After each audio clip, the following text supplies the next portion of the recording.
Hello friends, शैक्षिक मूल्यांकन के अपनी लास्ट वीडियो में हम उत्तम परीक्षण की बात कर रहे थे। पहले हमने परीक्षण के बारे में जाना, फिर जाना कि उत्तम परीक्षण की जो तकनीकी विशेषताएं हैं वो कौन-कौन सी होती हैं, जिसमें हमने वैधता के बारे में, ठीक है, विश्वसनीयता के बारे में, वस्तुनिष्ठता के बारे में, ठीक है, इन सभी के बारे में पढ़ा था। आज के वीडियो में हम बात करेंगे उत्तम परीक्षण की जो व्यावहारिक विशेषताएं होती हैं उनके बारे में, ठीक है, कि उत्तम परीक्षण जो होता है उसकी व्यावहारिक विशेषताएं कौन-कौन सी हैं, तो उनके बारे में हम बात करेंगे। तो इसी में जो पहली विशेषता है वो होती है उद्देश्यपूर्णता। ठीक है, उद्देश्यपूर्णता क्या होती है इसके बारे में देख लेते हैं। प्रत्येक परीक्षण के उद्देश्य होते हैं, विशिष्ट उद्देश्यों का निर्धारण कर परीक्षण का निर्माण करना ही उद्देश्यपूर्णता है। उत्तम परीक्षण का निर्माण तभी संभव है जब हमारे पास कोई उद्देश्य, लक्ष्य या समस्या देखिए, हो। उद्देश्यपूर्णता का मतलब यह रहता है कि अगर आप कोई परीक्षण कर रहे हैं, ठीक है, या कोई परीक्षा आप ले रहे हैं किसी भी बच्चे की या किसी भी चीज़ पर आप परीक्षा ले रहे हैं कई सारे लोगों की, ठीक है, तो आपका कोई ना कोई उद्देश्य तो होगा तभी आप परीक्षण कर रहे हैं, ठीक है। आपको किसी टाइप के किसी कैटेगरी के लोग चाहिए, जिसे आप जॉब देना चाहते हैं, ठीक है? तो इसलिए आप परीक्षण कर रहे होंगे, तो आपका कोई न कोई उद्देश्य होगा, कोई लक्ष्य होगा, ठीक है? या कोई समस्या होगी तभी आप परीक्षण कर रहे हैं, ठीक है? तो ये उत्तम परीक्षण की व्यावहारिक विशेषता होती है कि आपका जो उद्देश्य है वो पूरा हो, ठीक है? आप परीक्षण ऐसा करें जिसमें आपका जो उद्देश्य है वो पूरा हो जाए, ठीक है? तो यही चीज़ कही गई कि प्रत्येक परीक्षण के उद्देश्य होते हैं, विशिष्ट उद्देश्यों का निर्धारण कर परीक्षण का निर्माण करना ही उद्देश्यपूर्णता है, कि आप क्या कर रहे हैं, पहले तो उद्देश्यों का निर्धारण कर रहे हैं कि कौन से उद्देश्य आपको पूरे करने हैं और उसके हिसाब से आप परीक्षण का निर्माण कर रहे हैं, ठीक है? परीक्षण को बना रहे हैं, परीक्षण से मतलब परीक्षा को बना रहे हैं, ठीक है? सेकंड पॉइंट है मितव्ययिता, जिसे हम लोग इकोनॉमिकल कहते हैं। एक परीक्षण समय तथा धन की दृष्टि से मितव्ययी होना चाहिए। उसका निर्माण समय, धन एवं व्यक्ति की दृष्टि में ध्यान रखते हुए होना चाहिए।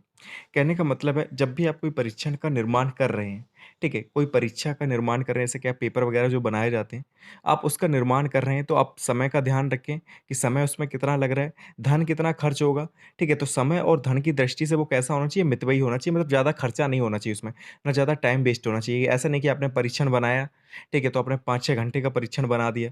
अब बच्चा बैठा है 5-6 घंटे तक कौन पेपर देता है? कोई नहीं देता है, ठीक है? तो ज़्यादा समय नहीं होना चाहिए और ऐसा भी नहीं कि इतना बड़ा पेपर बना दें, उसमें इतना खर्चा हो, ठीक है? कि आप एक पेपर टाइप करा रहे हैं तो काफ़ी खर्चा हो जाए और आपको परीक्षा लेनी है कई लोगों का, ठीक है? कई लोगों का परीक्षण करना है, तो इतना खर्चा उसमें नहीं होना चाहिए कि अगर मान लिया जैसे गवर्नमेंट कराती है और पेपर आउट हो जाता है, फिर उसे दोबारा कराना पड़ता है, तो कितना खर्चा होता है।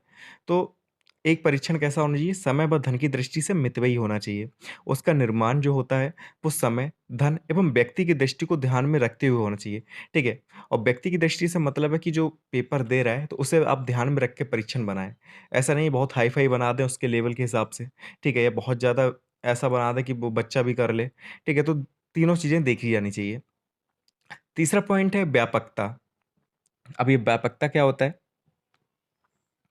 व्यापकता से आशय ऐसे प्रश्नों को स्थान दिया जाए कि वह उस क्षेत्र के समस्त पहलुओं का मापन कर सके तथा व्यवहार को विस्तृत रूप से प्रतिदर्श कर सके तथा लक्ष्य को प्राप्त कर सके। ठीक, तो व्यापकता का मतलब यह रहता है कि आप जो प्रश्नों को इंक्लूड कर रहे हैं अपने पेपर में, ठीक है, अपनी परीक्षा में जो प्रश्नों को इंक्लूड कर रहे हैं, तो ऐसे प्रश्नों को आप स्थान दें ताकि आपका जो सिलेबस है वो पूरा कवर हो जाए। ऐसा नहीं है कि आपने एक ही टॉपिक से कई सारे प्रश्न रख दिए बाकी छोड़ दिए, ठीक है? तो आपको क्या करना है, समस्त पहलुओं का मापन करना है, इसलिए आपको ऐसे प्रश्न इंक्लूड करने हैं जो व्यवहार को विस्तृत रूप प्रतिदर्श कर सके, ठीक है? कि आप सभी चीज़ें जान लें, जो व्यक्ति की आप परीक्षण कर रहे हैं, ठीक है, परीक्षा ले रहे हैं, तो उसके बारे में सब कुछ पता चल जाए, तो ऐसे आपको पेपर बनाना है, ऐसे परीक्षण का निर्माण करना है, ठीक है? 3 पॉइंट हो गए। 4 पॉइंट है सुगमता, ठीक है, ईज़ीनेस। सुगमता का मतलब होता है कि सुगमता अच्छे परीक्षण का एक गुण है। परीक्षण, प्रशासन, अंकन और व्याख्या तीनों दृष्टियों से सुगम होना चाहिए, ठीक है? आसानी से उपलब्ध हो जाए जहाँ पे भी आप पेपर कराना चाह रहे हैं, परीक्षण कराना चाह रहे हैं, ठीक है? तो सुगमता क्या है कि एक अच्छे परीक्षण का एक गुण है।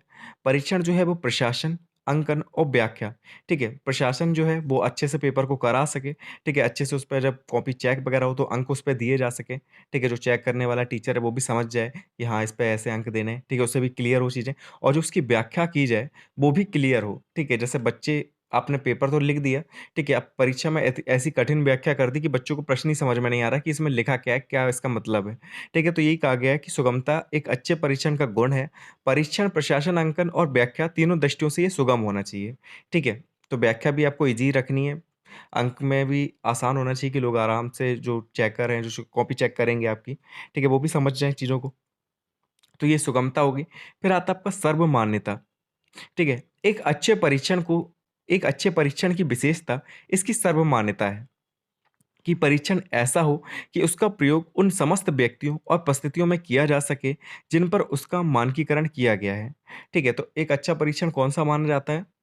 कि उसकी सर्वमान्यता होनी चाहिए कि मतलब जैसे कि आपके यहाँ पर उसे मान्यता मिली है उस परीक्षण को, तो अगर कहीं और भी उसका टेस्ट लिया जा रहा है उसी परीक्षण से, तो वहाँ पे भी उसे मान्यता मिल जाए। ठीक है? ऐसा नहीं है कि आपने उत्तर प्रदेश के हिसाब से पेपर बनाया, ठीक है? कोई सेंट्रल बोर्ड का पेपर हो रहा है, ठीक है? जैसे कि क्या रेलवे के पेपर हो रहे हैं, तो उत्तर प्रदेश के बच्चे तो सारे कर ले रहे हैं, लेकिन अगर उसी को साउथ में हम ले रहे हैं, तो साउथ वाले नहीं कर पा रहे। ठीक है? तो सर्वमान्य होना चाहिए, सभी जगह के बच्चे कर लें, अगर सेंट्रल गवर्नमेंट पेपर करा रही है तो। ठीक है? तो एक अच्छे परीक्षण की विशेषता यही है कि इसकी सर्वमान्यता।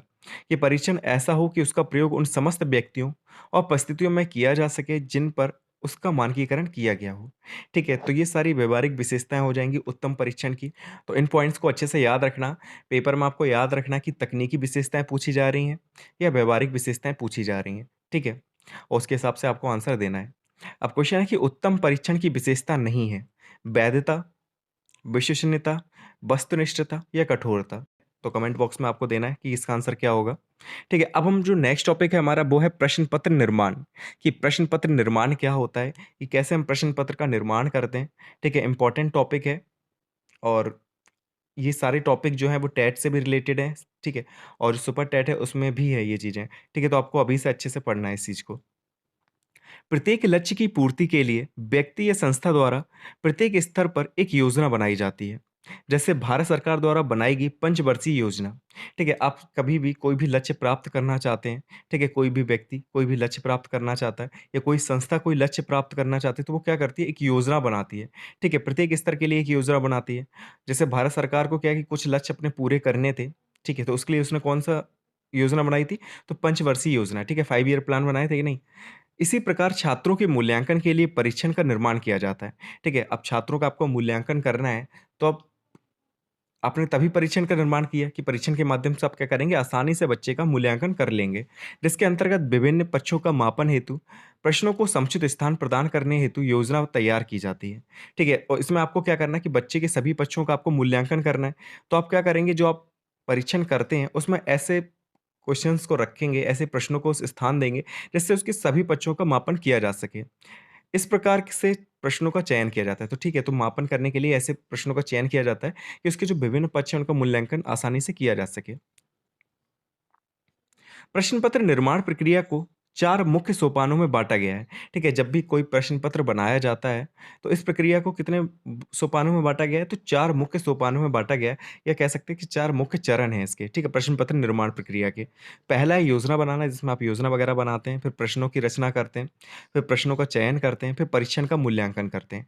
ठीक है? इसको याद रखना इन पॉइंट्स को। ठीक है? अगर 1 नंबर में आता है या 2 नंबर में आता है, तो आपको इसके बारे में लिखना पड़ेगा कि जब भी आप प्रश्न पत्र निर्माण करते हैं, ठीक है? तो इसकी प्रक्रिया का पहला चरण होता है योजना बनाना, कि आप योजना बनाते हैं पहले हर चीज़ के लिए, ठीक है? अब इस योजना में यही आ जाएगा कि परीक्षण मितव्ययी होना चाहिए, व्यापकता होनी चाहिए, ठीक है? उद्देश्य पूर्णता होनी चाहिए कि आपके उद्देश्य जो हैं वो पूरे कर रहे हैं कि नहीं कर रहे हैं।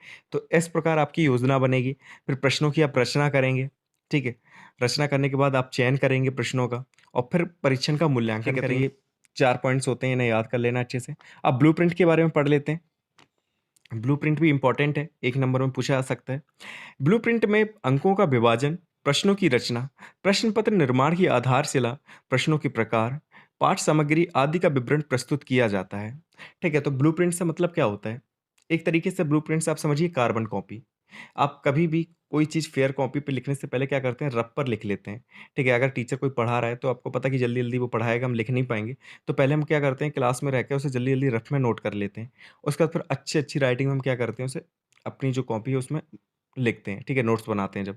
तो वही है ब्लूप्रिंट में भी हम क्या करते हैं, जब भी हमें प्रश्न पत्र का निर्माण करना होता है, तो पहले हम क्या करते हैं, ब्लूप्रिंट में सारी चीज़ें नोट करते हैं कि हमें कैसे क्या-क्या करना है। तो उसमें हम क्या करते हैं, ब्लूप्रिंट में पहले अंकों का विभाजन कैसे हमें करना है, ठीक है? जैसे क्या है कि पहले हमें ऑप्शनल क्वेश्चंस रखने हैं, फिर 1-1 नंबर वाले रखने हैं, फिर 2 नंबर वाले रखने हैं, फिर 5 वाले रखने हैं। तो ऐसे करके हम क्या करते हैं, ब्लूप्रिंट में पहले अंकों का विभाजन तैयार करते हैं, ठीक है? प्रश्नों की रचना हमें कैसी करनी है, वो चीज़ें हम उसमें नोट करते हैं, ठीक है? प्रश्न पत्र निर्माण की जो आधारशिला है कि किस आधार पर हमें प्रश्न पत्र बनाना है, ठीक है? वो हम उस चीज़ में नोट करते हैं। प्रश्नों के प्रकार कैसे रहेंगे, ठीक है? विकल्पी रहेंगे, लघुत्तरी रहेंगी, ये सारी चीज़ें हम नोट करते हैं। पाठ सामग्री कैसी रहेगी, ठीक है? इन सभी का विवरण क्या करते हैं, ब्लूप्रिंट में तैयार करते हैं। ब्लूप्रिंट प्रश्न पत्र निर्माण में गाइड के रूप में कार्य करता है। यह अधिगम उद्देश्यों को मूल्यांकन से जोड़ता है। ठीक है, तो ब्लूप्रिंट का काम क्या होता है? तो ये गाइड के रूप में कार्य करता है कि आपको इस तरीके से प्रश्न पत्र का निर्माण करना है। ठीक है, और ये क्या करता है, अधिगम के जो उद्देश्य होते हैं उनका मूल्यांकन से जोड़ता है। ठीक है, अधिगम उद्देश्यों को क्या करता है, मूल्यांकन से ये जोड़ता है। ठीक है, तो ब्लूप्रिंट के बारे में हो गया। यह शिक्षकों को पाठ्यक्रम में अपेक्षित दिशा निर्देशों के अनुसार निर्देशक रणनीतियों को डिजाइन करने में सहायता करता है। ठीक है, अगर ब्लूप्रिंट की हम बात करें तो ये क्या करता है, जो टीचर्स होते हैं उनको पाठ्यक्रम में अपेक्षित जो दिशा निर्देश हैं उनके अनुसार जो अपनी रणनीतियां हैं, ठीक है, निर्देशन है, ये सारे डिजाइन करने में हेल्प करता है कि आप इसके अनुसार अपनी रणनीति में चेंजमेंट कर सकते हैं। ठीक है, तो ब्लूप्रिंट है कि एक तरीके से आइडिया देता रहता है कि आपको ऐसे ऐसे करके चीजें करनी है। अब प्रश्न पत्रों का निर्माण करते समय किन किन बातों का ध्यान रखना चाहिए? ठीक है, अगर आप कोई प्रश्न पत्र बना रहे हैं, तो आपको किन-किन बातों का ध्यान रखना है। अब उन पॉइंट्स को देख लेते हैं। ये क्वेश्चन बन सकता है, ठीक है, 2 नंबर में, इसलिए अच्छे से तैयार कर लेना। पहला है कि परीक्षा से बालक की किस योग्यता का मापन किया जा रहा है, यह स्पष्ट होना चाहिए। ठीक है, कि आप बालक में क्या देखना चाह रहे हैं, कौन-सी योग्यता का आप मापन करना चाह रहे हैं, तो ये चीज़ आपको पहले से पता होनी चाहिए, इसी हिसाब से आप प्रश्न पत्र का निर्माण करेंगे। दूसरा कि प्रश्न पत्र जो है वो सरल एवं आसान भाषा में होना चाहिए, ऐसा नहीं कि आप इतनी टफ भाषा रख दें कि बच्चे को स ऊपर से निकल जाए। ठीक है, क्लियर ही ना हो।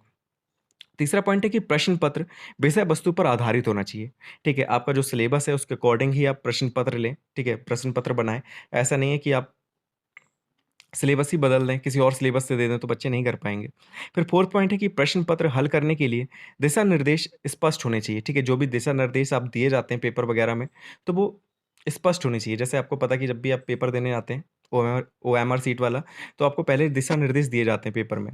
ठीक है, तो उनको वो थोड़े कैसे होने चाहिए, स्पष्ट होनी चाहिए, ताकि बच्चों को समझ में आए कि हाँ भाई, नेगेटिव मार्किंग है, ये है, वो है, सारी चीज़ें क्लियर होनी चाहिए।